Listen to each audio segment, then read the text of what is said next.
Hello, my name is Spencer Stevenson, and I'm going to teach you how to succeed on YouTube. I know this channel may not have 1 million subscribers, and this video may not have millions of views, but pay no mind to that. These 5 steps should only be known to the most savvy. What makes me qualified? I've been a publicist in the industry for decades. Ever heard of AC/DC? I manage both those electrical currents. Besides, you can trust me. I'm a tutorial on YouTube. Ignore the comment saying I'm the 5-minute crafts of the business world, because that's just my pal pulling a gag till I can remove it from YouTube. Now that you've heard my qualifications, let's jump in. Step 1. Knowing the algorithm. The algorithm is a tricky beast. A lot of people complain or talk about the algorithm like they know what it is. But do you? Do you know what it is? See, most people would just Google it, but you have the help of an industry pro. So I can tell you the real answer. My decades in the industry were spent in a lot of places with a lot of different people. Following everything I learned, I found myself in San Bruno, California.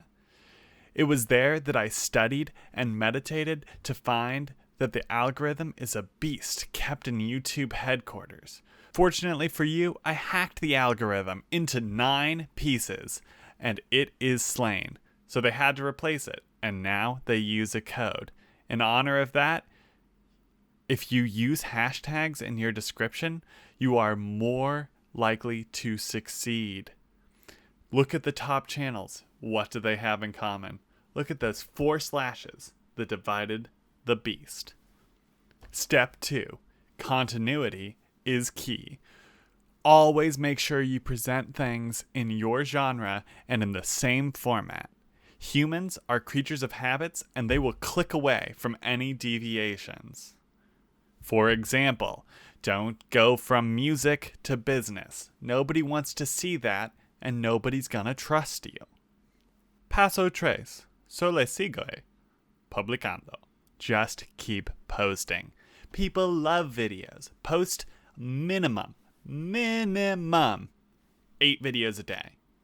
8 videos a day. Step 4. Make content you like. It's not rocket science, people. Fortune favors the bold. You are doing this because you love it. So post what you love to do. The tricky bit to this is reminding yourself what you like versus what your brain thinks is a good idea. You are not your brain. What does that mean? Do you have an hour? I will show you. All right, meditate. Close your eyes, clear your mind, breathe through your nose. I want you to only focus on the breath. If you don't have the time, I'll tell you what happens. But right now, I'll give you like 10 seconds to try.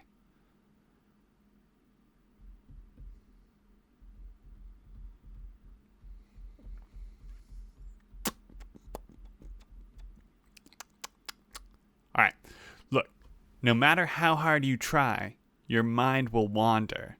You can bring it back and tell yourself that you are in charge, but it will wander again.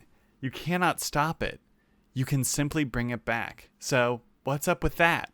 Your mind's not you. Your thoughts are not always your own. Your mind is a beast that lives in your essence. You are hardwired to have the preferences you have because it decides that.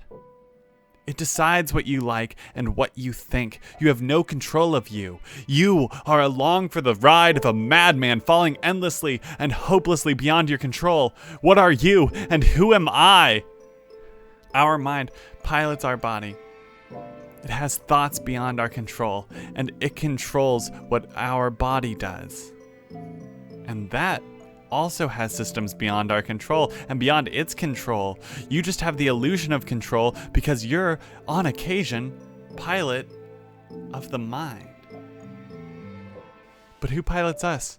Are we all cogs in an eternal destiny? Are we God and simultaneously subjects to a greater God? Can we truly like anything? What is happy? Part chemical, part of our brain, but we've seen what the chemical can do on its own. All the instant gratification sends us is falling faster, but at least we're distracted so that we don't have to drive our lives. We don't want to.